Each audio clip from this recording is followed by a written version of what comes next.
ذي الفضل الملك العظيم والصلاة والسلام على من أرسله الله هادى إلى الصراط المستقيم وعلى آله وصحبه الفائزين من صحبته واتباعه بالخلود في دار البقاء والنعيم. الفصل السادس في اليوم الآخر. قال الناظم رحمه الله: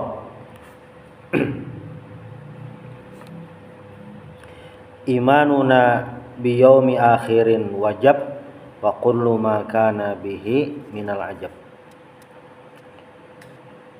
Selanjutnya pembahasan nazim Aqidatul Awam ini tentang iman terhadap hari akhir atau hari kiamat dan segala hal yang berhubungan dengan hari kiamat. Salah satu rukun iman itu kan beriman kepada hari akhir, dan ini dakwah yang tidak kalah penting selain beriman kepada Allah Subhanahu wa taala. Makanya di Al-Baqarah itu alladzina yu'minuna bil ghaib. Hari akhir ini termasuk ghaib. Kenapa? Karena belum terjadi dan kita tidak tahu kapan terjadi. Keingkaran orang-orang Mekah itu salah satunya yang paling besar atau paling banyak itu di al-yaumul akhir ini. Karena mereka menganggap tidak ada hari kemudian. Itulah kenapa dakwah di Mekah ini termasuk berat, karena harus menanamkan akidah-akidah, keyakinan-keyakinan yang diberikan atau ditugaskan oleh Allah Subhanahu wa taala. Asyarah. Yajibu ala mukallafin ayusaddiqa bil yaumil akhir. Maka wajib setiap mukallaf itu aqilun balighun aqilun, balik berakal. Ayusaddiqa bil yaumil akhir, membenarkan tentang hari akhir. Bujuran hari akhir ada itu.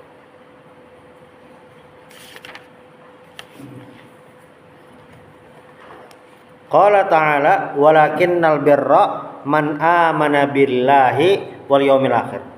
Walakinnal birra man amana billah, beriman kepada Allah, wal yaumil akhir.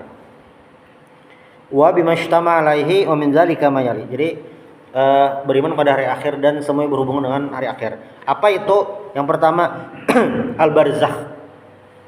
Wa huwa ma bainal mauti wa yaumil ba'ts wan nusyur. Yaitu alam barzakh. Ini termasuk paketan beriman kepada yaumul akhir. Jadi termasuk wajib kita imani setelah di dunia ini kita menuju alam barzakh. Wa min waraihim barzakhun ila yaumi yub'atsun. Jadi secara di belakang mereka, ya maksudnya di dunia ini, nah tujuan kita kemana? Ke barzakh pulang, sampai ke hari kebangkitan. Setiap alam yang sudah kita lewati, waktu di alam roh, rahim, dunia, sampai di barzakh, itu memiliki kriteria yang berbeda. Di alam roh, pada kaki kita ya Pak. Cuma yang jelas salah satu hadis Nabi itu al-arwahu junudun mujannadah.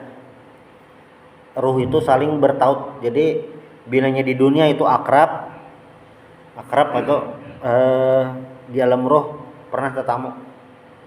Makanya kada aneh istilah hari kiamat itu kayak teman yang soleh itu membawai ke surga atau itu ya itu mulai dalam roh itu ada kaitannya sudah. Nah misalnya di alam rahim itu kita OTW menuju alam dunia dan belum ada apapun, kewajiban apapun tidak ada.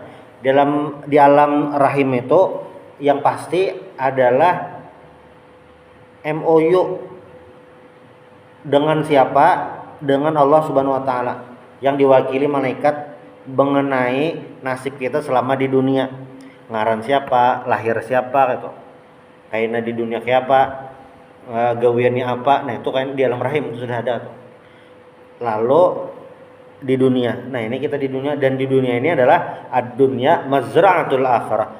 Dunia ini adalah tempat ladang menanam untuk akhirat itu.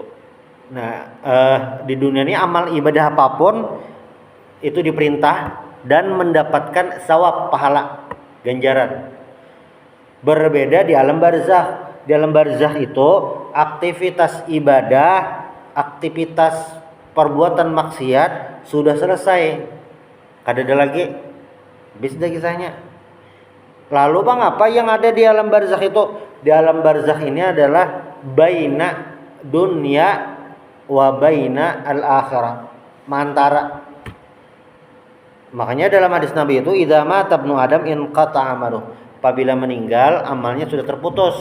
Maksud terputus ini apa? Maksud terputus itu artinya kada kawa lagi beribadah kecuali 3 macam. Nah, makanya 3 macam di dalam hadis Nabi ini menjadi penting karena itu merupakan amal ibadah jangka panjang. Kalau di dunia ini kita memikirkan memiliki aset yang dunia kita hidup nih siapa lawasnya kayak itu. Jadi ada statistik apa ya ilmu umur manusia kayak itu nah. Bilanya secara alami itu nah. Secara alami hidup manusia 100 tahun lah itu. Secara alami di ukur. Walaupun hadis Nabi itu kan baina sitin wa sabain antara 60 sampai 70 kurang lebihnya nah kayak itu. Nah, dengan umur kita yang segitu ya kita berpikir memiliki aset supaya kadang alih lah itu di dunia kadang alih. Tetapi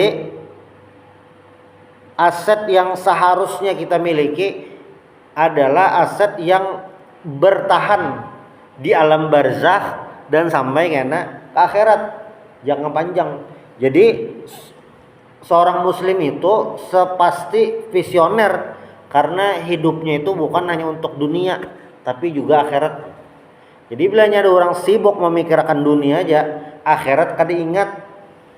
Walaupun aset di dunia banyak, sebujurnya itu adalah orang yang tidak memiliki aset, orang yang pikirannya pendek gitu, melihat terbatas.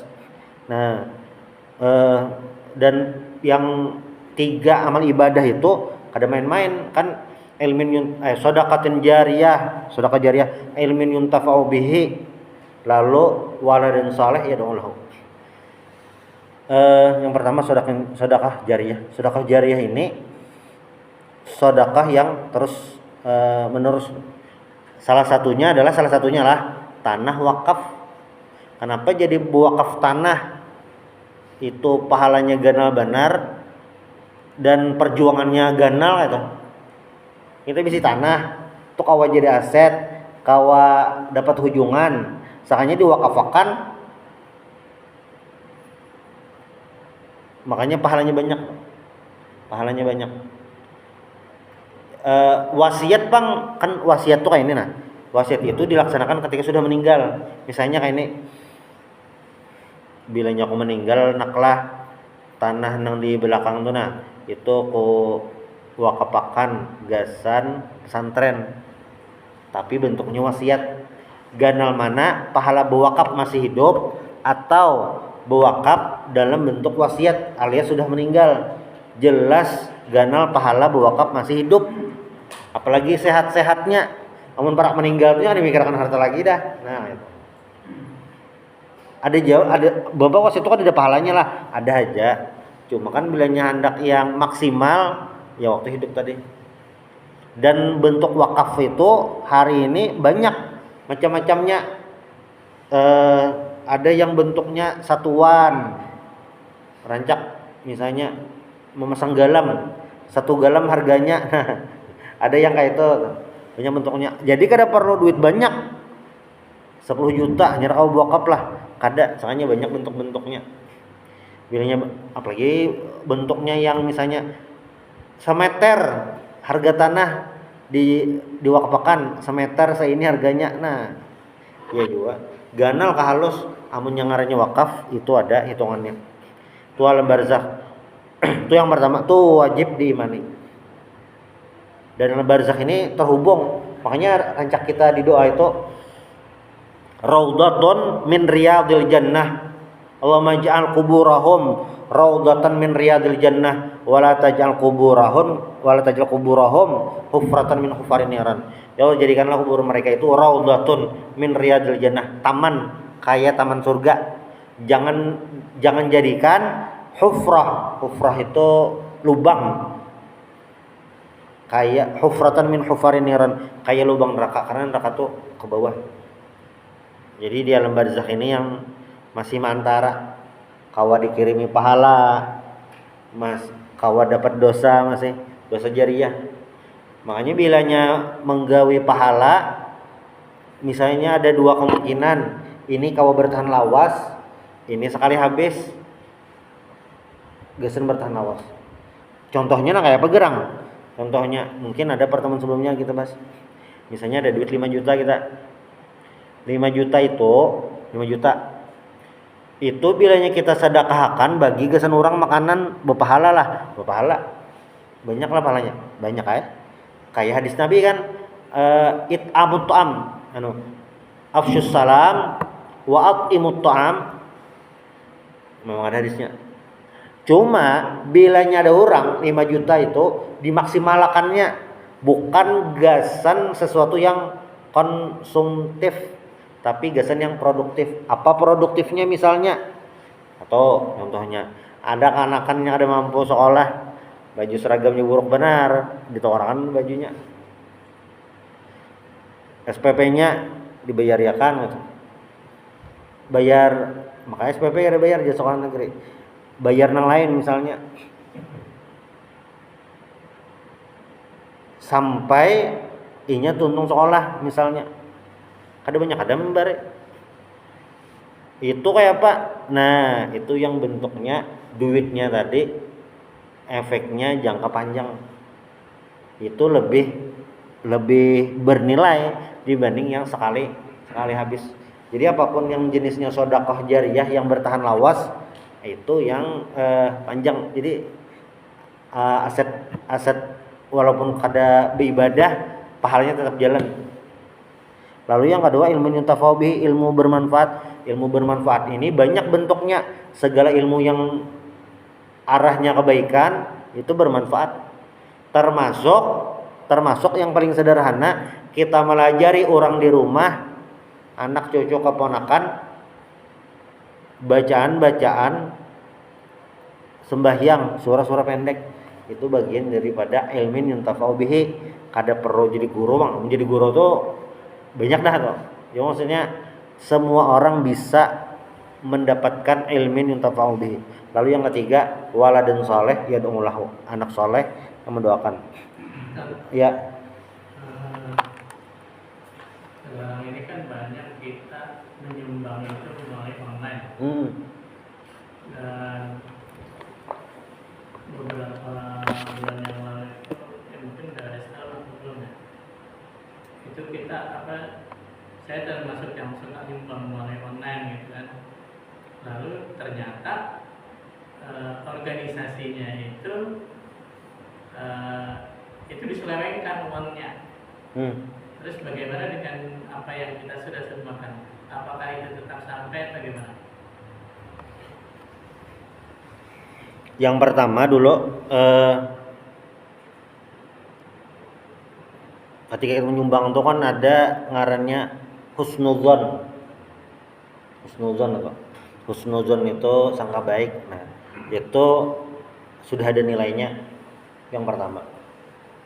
Lalu yang kedua, ketika kita menyumbang kepada orang, apapun bentuknya lah, itu pasti bernilai, maksudnya pasti dapat pahala. Kita beri, kecuali memang orang tersebut dari awal terang-terangan hendak maksiat, lalu kita beri modal gesan maksiat, itu jelas salah dah. Tapi bilanya memang secara waktu awal-awal itu dipadakan ini untuk kebaikan, ya pasti nilai sumbangan kita untuk kebaikan. Nah, lalu bagaimana kalau dengan niat baik yang sudah kita miliki, lalu dengan donasi yang sudah kita berikan, ternyata sampai di sana kada jalan, kayak apa jarano pahalanya? Kada ada bang lah dalil belum tetamun, atau kada ingat gitu, yang dalil pas tentang orang salah menyumbang gitu. Apakah hilang atau kada?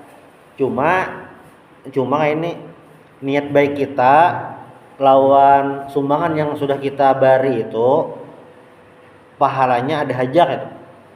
Pahalanya ada haja.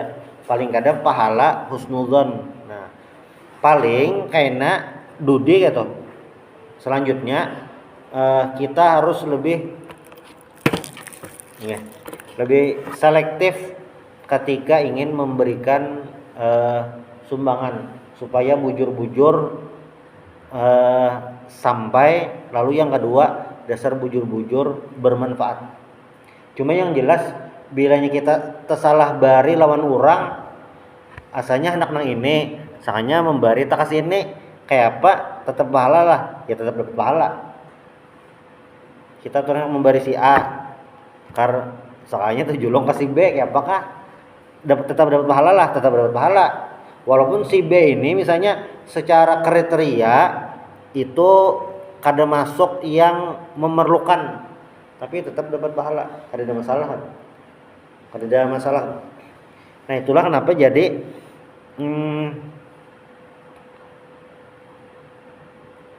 menjadi apa ya? Beramal ibadah itu harus dilatih. Amal ibadah itu harus dilatih agar apa? Kita ketika berbuat baik itu bisa efisien. Jadi kalau pekerjaan itu skillnya harus dilatih, misalnya gawian tukang fotokopi, makin lawas tukang fotokopi itu makin harus nih mau fotokopi, gawiannya hancap, melayani pembeli hancap, amunnya yang hanyar begawi lambat bener madanya. Kenapa jadi tukang fotokopi bisa hancap? Karena sering dilatih. Amal ibadah pang sama. Semakin sering kita berbuat baik gitu, semakin tajam insting kita memaksimalkan ibadah, efisien dalam ibadah. Apa perbedaan antara ulama dengan orang awam dalam hal ibadah? Bedanya adalah ulama itu insting beribadahnya tinggi, ilmunya sudah banyak tuh. Jadi bisa memaksimalkan waktu yang sedikit, peluang yang sedikit itu bisa maksimal. Adapun orang yang masih belajar, masih belum mendalam lagi, ya memang perlu waktu. Dan ini semua hal memang harus kayak itu. Ada enggak? Misalnya contoh lah kayak Imam Syafi'i. Kenapa jadi Imam Syafi'i itu analisa sidin termasuk tajam gitu. Termasuk tajam gitu. Dan dalam beberapa kasus itu banyak orang yang di luar mazhab Syafi'i mengakui pondasi Imam Syafi'i ini luar biasa. Salah satunya adalah karena jam terbang belajar Imam Syafi'i itu sangat luas dibandingkan mazhab yang lain. Jadi Imam Syafi'i itu di antara imam yang 3 yang bahasa Arabnya yuhtaju bihi. Yuhtaju itu jadi dalil, jadi standar kefasihan bahasa Arab. Imam Syafi'i ya. Imam Ahmad bin Hanbal bang, Imam Malik, Imam Abu Hanifah